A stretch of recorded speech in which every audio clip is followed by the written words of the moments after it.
First, welcome everyone to today's webinar hosted by Fairdinkum here. We're excited for you guys to join us in the conversation all about budgeting for IT expenses and planning for what's next. So whether you're a business owner, office manager, or team lead, understanding your IT's cost is more than just keeping lights on. It's kind of about making smart investments in your infrastructure to prevent downtime, support growth, and generally to keep data and employees secure. So what used to be once a nice to have budget line item has now kind of evolved into more core business expenses that directly impact productivity, security, and even customer trust. So I'm your host today, James Jakubowski, for this session, and joined as well are two of our senior managers from Fairdinkum as well, Iacono and Alan Zimbalist. I guess without further ado, let's kind of begin by talking about some of the first things, and that's going to be IT hardware. So when it comes to technology, every device in your office, from desktops to servers, even printers and the wireless setup, basically has an expiration date. But not surprisingly, many businesses also continue to use outdated or sluggish equipment long after things start to hinder actual productivity. So it's not just about buying hardware, but it's about reducing business interruptions and essentially scaling smartly as your company grows. So to kick things off, Alan and John, if you guys can walk us through how businesses can evaluate their current hardware landscape and I guess start planning a replacement strategy that won't break the bank. Yeah, well, first of all, it starts with the user computer, the workstation, or the laptop. What we generally see is the general lifespan is about 4 to 5 years of a computer. If you are a power user, about 3 years seems to be good for replacement. And you can sometimes get a little bit of extra life out, but generally 4 to 5 years is what one should plan on for scheduled replacements of computers. And that also coincides with keeping the warranty, up to date for those 4 to 5 years. This also falls for servers. If you have physical servers, those tend to last about the same number of years, and you're going to want to keep those supported as well with all the hardware support. And with servers, the cost of that too is the implementation of servers is actually going to be a cost for you too, because there's a lot of work involved, several hours of labor. So you would want to keep that in mind when budgeting for those kind of replacements. I think a good way to keep track of those changes and to set up your budget properly is to just have a good inventory system in place. So having a lay of the land on how old your devices are, servers, computers, peripherals, etc. You could then plan ahead and kind of upgrade in batches under that life of those devices, instead of getting hit all of a sudden with 25, 30 upgrades in the same budget time. You can kind of span those over and start replacing them in chunks prior. So really helps to keep that inventory and then maintain that life time schedule. And so part of that as well is not just also user workstations, but we do have network equipment, correct? Would you guys be able to kind of talk about that as well? Yeah, for sure. It's a slightly longer life time for network equipment, just based on their job function. So it's typically 5 to 7 years on those devices. And again, they suffer the same issues as you'll see with user-facing devices, computers, and peripherals, where just over time performance will degrade.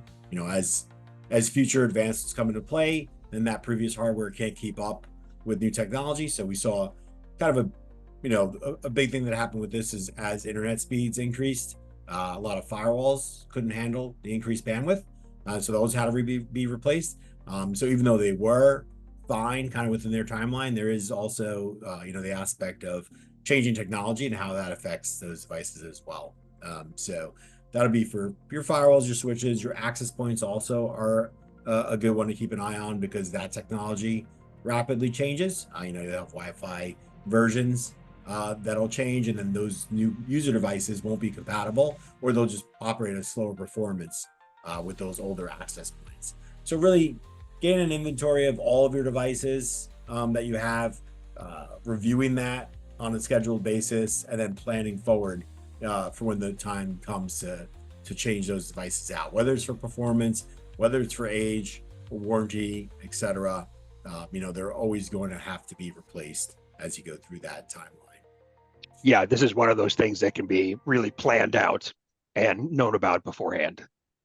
Also, kind of going into, I guess, something that's a little bit sneakier than just like the hardware, but some hardware also even comes with subscriptions and renewals, and like software comes with subscriptions and renewals. So these are things that are, I guess, kind of often missed on annual budgets because they tend to be always not really visible on full end of the year invoices, but kind of just like a monthly reoccurrence. So from mailbox licenses to security subscriptions, even like vendor support agreements. So the cost of keeping your business running digitally is often tied up in recurring fees as well.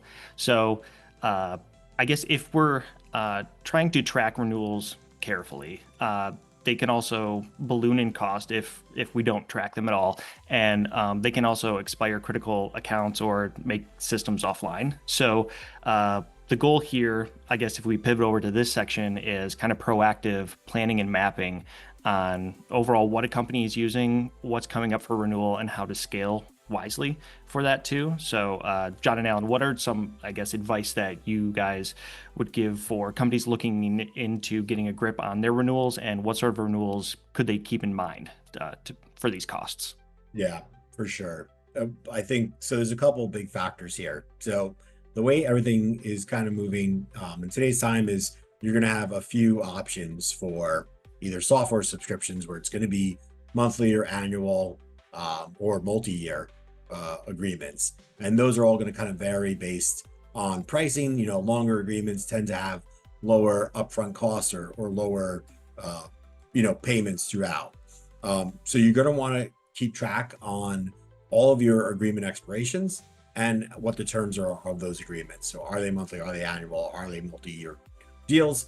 Because a lot of times also what will happen is you might sign up for a 3-year agreement for some solution, and then you're past that 3-year time, and now it's just a monthly term, or worse, it auto renews for 3 years, and you weren't sure if you were going to keep that solution or not. So keeping an eye on those expirations are really important. The other factor there is if you were to sign up for a 3-year agreement, let's say for a product that's vital to your business, and then that expiration comes up, and now you're just going on along a monthly term, still paying the same. That expiration date is a good time to renegotiate that agreement with the vendor and possibly bring down your costs, or at least not, avoid any kind of increase in the future. Second part to that is actual license counts. So, companies' employment, varies on how many employees they have at a certain time. So if you're not keeping an eye on those agreements or those license counts, you get, we've seen a lot of companies that are paying for, 2-3 times the amount of licenses than they actually need, or licenses that have been bundled into a different type of license where they were only using a few core features from a product when it was first created, and those were only available in one license type, but now they've been separated. So again, a chance at saving money on either swapping licenses or reducing the amount that are no longer needed. So again, keeping track of the terms of the agreement, the quantity, and the features within the licenses that you are purchasing, really important, really big money savers. It's one of the things that we do with our current clients, and also when we take on a new client, the first thing we review is their licenses, and just make sure that they are right sized for what they're doing and what they have. Further to what John is saying, schedule yourself a review quarterly or at least annually, and make sure you go through all your licenses and make sure that you're not paying for something that you don't need. Just real quick, some examples of some of these licenses would be, Microsoft 365 licenses, your Adobe products, if you have some kind of spam filtering service, email encryption services, your email hosting service, many services out there. And a good way to keep track of them too is just look at your bills. If you're not quite sure really what you're paying for, or you just kind of want to consolidate everything and start a budget, just pull all your bills and see what things are, and then you can start finding out, is this a monthly contract? Is this an annual contract? Are we going to keep it for a few years? Is it less expensive if there's a multi-year contract available? And I would say also, if you're not working with a managed service provider like Fairdinkum, reviewing those solutions as they expire to see if there's anything better out there, anything, offering more features or discounted pricing is always good to kind of assess that before you renew. Yeah, and I think one of the things as well that people tend to forget about is even vendor management. So let's say like you use this specific software and you kind of pay for support for that software, or like a continued update process for that too. Just keeping on that same sort of structure, because that's one of those things, if you forget to pay it and then you realize you really need help or you really need an upgrade, it can often cost a lot more to get back into the cycle of that too. That's exactly right. Yeah. And also a lot of those, when you have an outdated support agreement, in order to reestablish that, there's going to be additional costs for that reestablishment. So now sort of subscription adjacent here. We're in the age of cloud, and that means much more infrastructure that lives most likely offsite on platforms like Azure, AWS, even like data center partners. So these services, while powerful, kind of bring their own set of ongoing costs tied to usage, storage, and even scale, right? So hosted expenses might seem like small at first, but they kind of add up quickly if you tend to be growing quickly or even storing more and more data than ever. So budgeting for a hosted service also means kind of thinking about disaster recovery, backups, file sharing, even let's say a public facing website. So with that in mind, Alan and John, can you talk about what hosted services businesses should be budgeting for and how usage growth can probably impact them over time? Yeah, well, there are many cloud services out there that are available and that you are probably using. For example, as James said, cloud backups. You may have a backup system that's going offsite, some kind of disaster recovery system. These are generally going to be monthly recurring expenses on possibly monthly or annual contracts. Same with your hosted email solution, or if you've got a different software as a service vendor for your business, a piece of software that you use. These are likely going to be monthly recurring expenses and at least 1 year contracts. Some of the other kind of cloud costs you may experience would be a file sharing solution. Yeah, and just to add a short piece to that is just to be vigilant when you review these solutions. As you mentioned before, if it's in the cloud, there might be other charges to it, or features that come with added costs. So just understanding what you're signing up for, understanding its limitations, understanding any backup that is needed for it is just really important, because the more you get into that solution, the more that your employees are using it, the more you rely on it. And now when something all of a sudden is needed that's not there originally, that's going to add that unexpected expense. So just being familiar with what is being offered with that subscription pricing is definitely recommended. Yeah, and the amount of data that you keep in a lot of these cloud services is part of the cost. How much data you're storing. So one way to try to keep that down is have a data retention policy where, for example, you keep 7 years of data only and that's it. And then therefore you kind of keep your data storage costs as a constant up in the cloud. Yeah, in so far it's kind of one of those things as well about it's these kind of background hidden expenses that you might not think about initially, kind of when setting things up, but kind of over time it does tend to balloon. And data retention is one of those things as well that I think almost all companies need to have a discussion on, because we can't keep all data forever. It gets to a point where it can become unruly. So we've talked about a lot of the actual IT infrastructure now, so let's kind of take a step back and focus also on the people behind the tech. So employees, essentially. So no matter how good your systems are, essentially your team is the first line of defense against cyber threats. And that's why ongoing training, security awareness are some of the smartest investments a company can make. So this essentially, this part of your IT budget is about not buying things, but it's about reducing your risk. And the cost for not training your staff can be far higher if there is a data breach, ransomware attacks, and compliance violations, things like that. So everyone, I think, wants to say, "Oh no, everyone is so smart; they know what things are," but we still consistently see attacks and compromises happen. So having that upfront conversation and being vigilant on this part, I think, is pretty important. So bringing a question around, I guess, how can companies start budgeting for employee training and cybersecurity awareness into basically a company-wide habit, not just like a once a year exercise? I think, in my opinion, the best way to do this is to incorporate those costs within your employee overall costs. So I think instead of thinking about it as a secondary function or just a luxury to have as far as IT is concerned for the cybersecurity awareness, it really needs to be thought of something that's mandatory for all employees. It should just be part of, the health insurance portion, 401ks, all those extra costs should just be kind of included with the IT costs for security training and awareness. Especially now more than ever with, the rise in AI and how it is, getting better and better every day. That's not just for the good parts that's being used for, but also malicious actors are using that to improve their techniques. And it's just really exponentially getting harder and harder to kind of root those out. A few years ago, a lot of our clients would just mention, yeah, no, we're really on top of the emails we receive. We know our clients or our partners, and it's going to be difficult for anyone to trick us.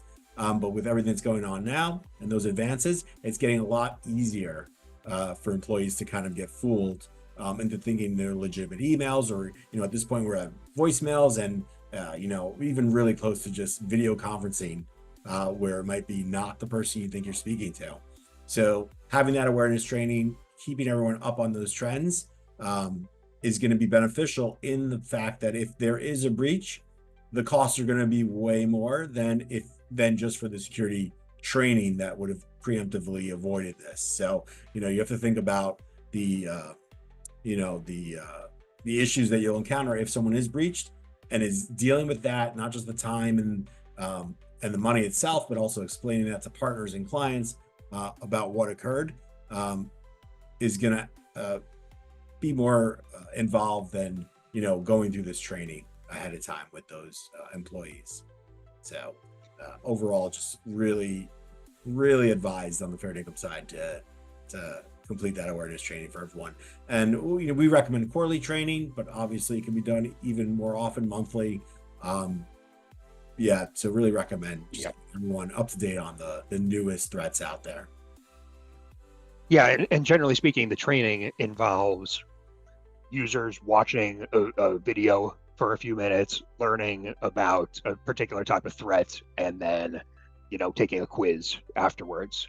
And the second part of training is best done with phishing simulation exercises. So unknowingly, people will receive, fake phishing emails, emails that look legitimate. And then if people click on them or enter credentials, it's all tracked and reported on and used, as a learning experience.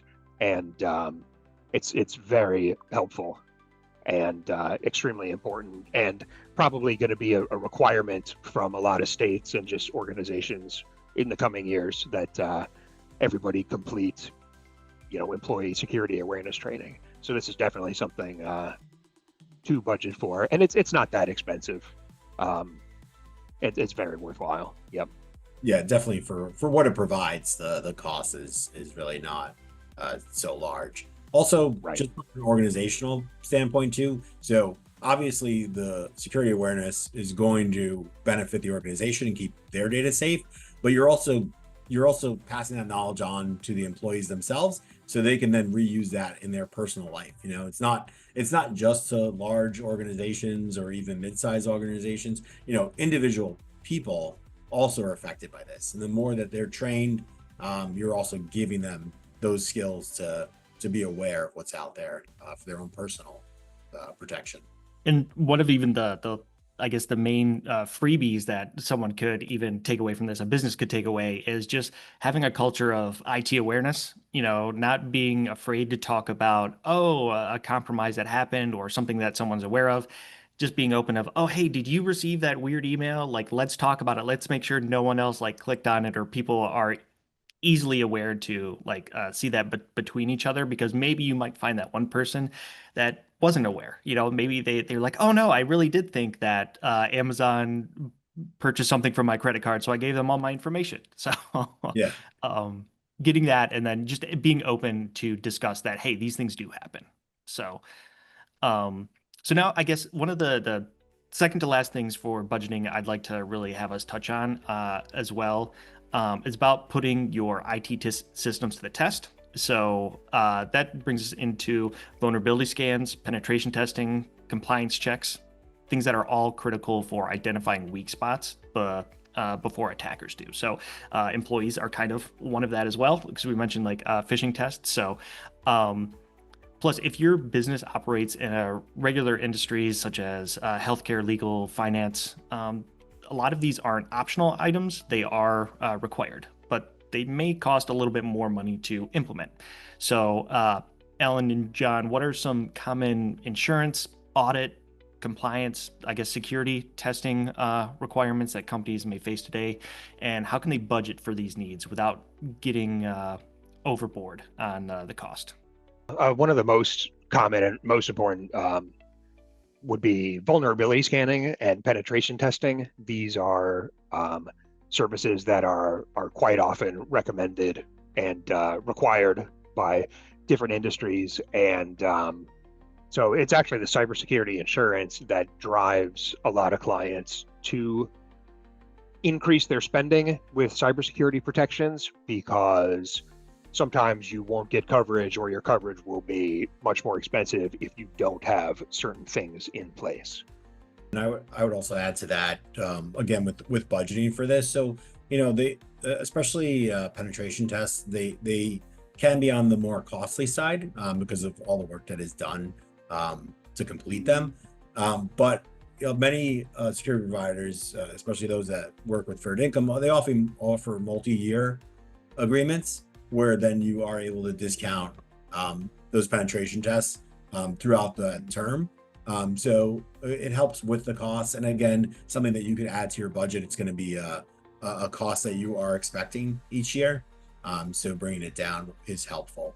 And again, like we mentioned previously with the phishing awareness, security awareness, you have to think about the cost of performing these tests and the security you gain from that, versus if there's an actual breach and the costs, that would ensue.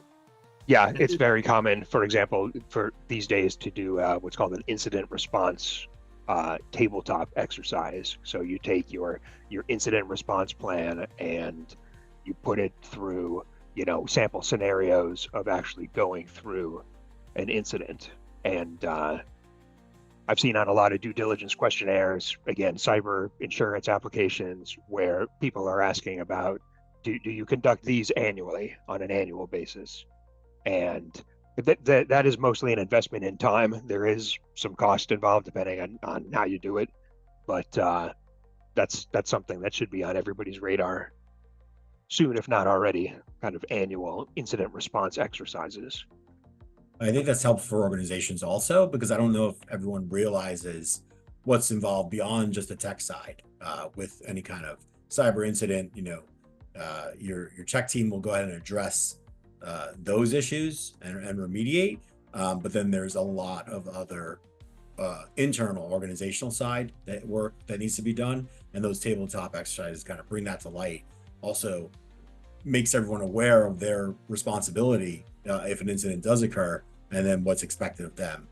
So it's a little less frantic. If there is an incident, it's not as calm as it would be during these tabletops. So this gives you a chance, much like a fire drill, to kind of go through the mode and understand what's going to be needed if it does occur.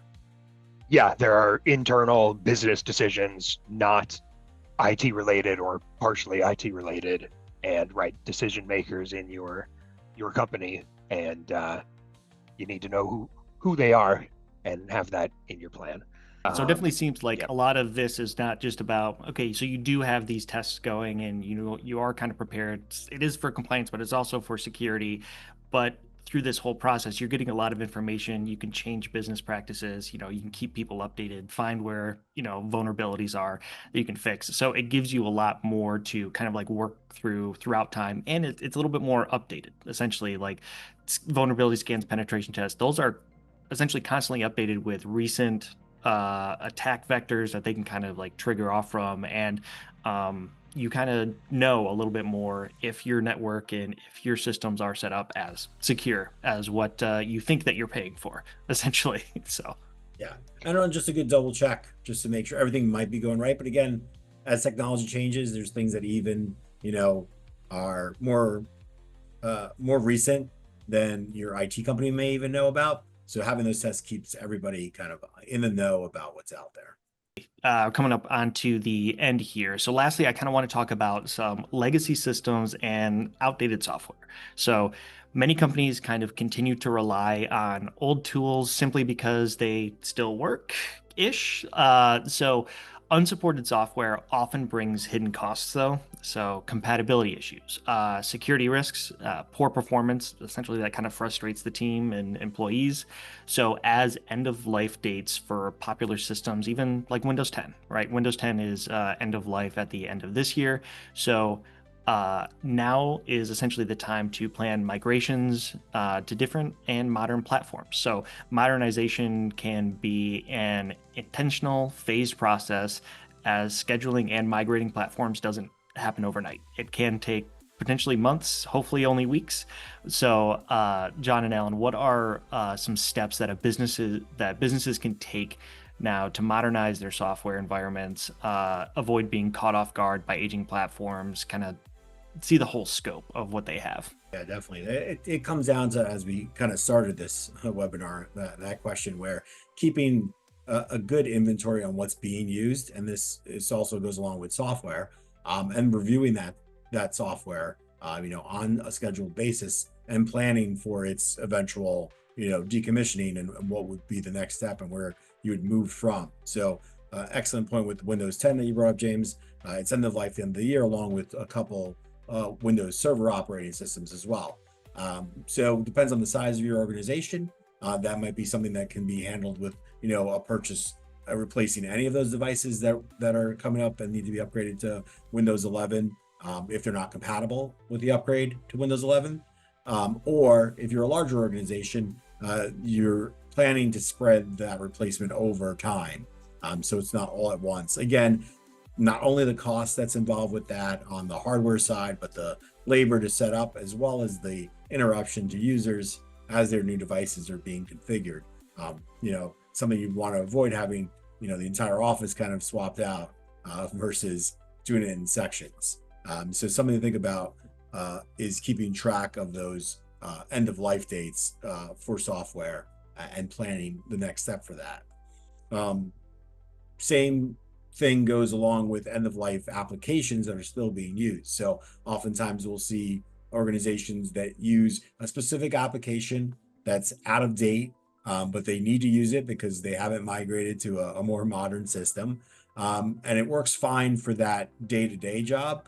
But then if there's any issues with it, your pool of support kind of really shallows out.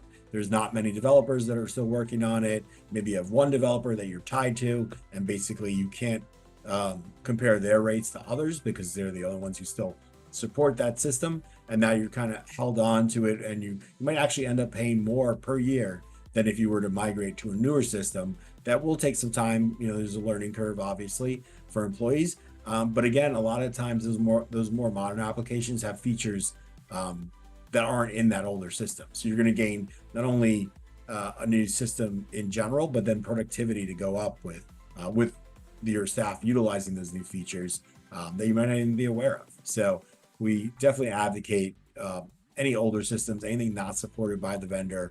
Really, there should be a plan in place to migrate to a more modern system ahead of that end of life date. Because then it's very difficult to move on You might have a piece of software that has been in use, for several years through a business. It's end of life now. Continue to use it, and now maybe we're 5 or 6 years past that date. Now modernizing is a lot harder because you're moving to such a vastly different system than if that migration would have taken place closer to the end of life date of that software.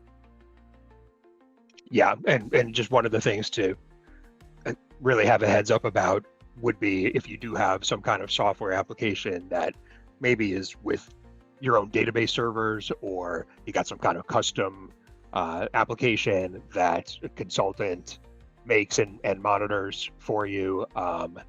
Yeah, these typically can be tied to older versions of operating systems or software, and generally need a longer planning period to figure out what to do moving to the next version of software, maybe moving to a different product altogether if the software provider or can't keep up with the evolution of the newer versions and all that. But that's something that we typically see if there's a specific software application or some kind of SQL server, some kind of database application.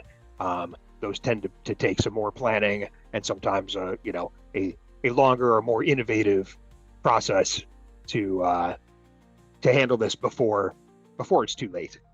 And again, just one of the major factors about running old hardware and software or unsupported software is vulnerabilities and security incidents and breaches are often tied to using these old non-updated pieces of hardware and software. And if you want to best prevent the downtime of your systems, just of your business and all that, you're going to want to keep these things updated and supported, because downtime is it's hard to put a cost number or lost cost number on that, but significant downtime in your daily operations is going to be undesirable.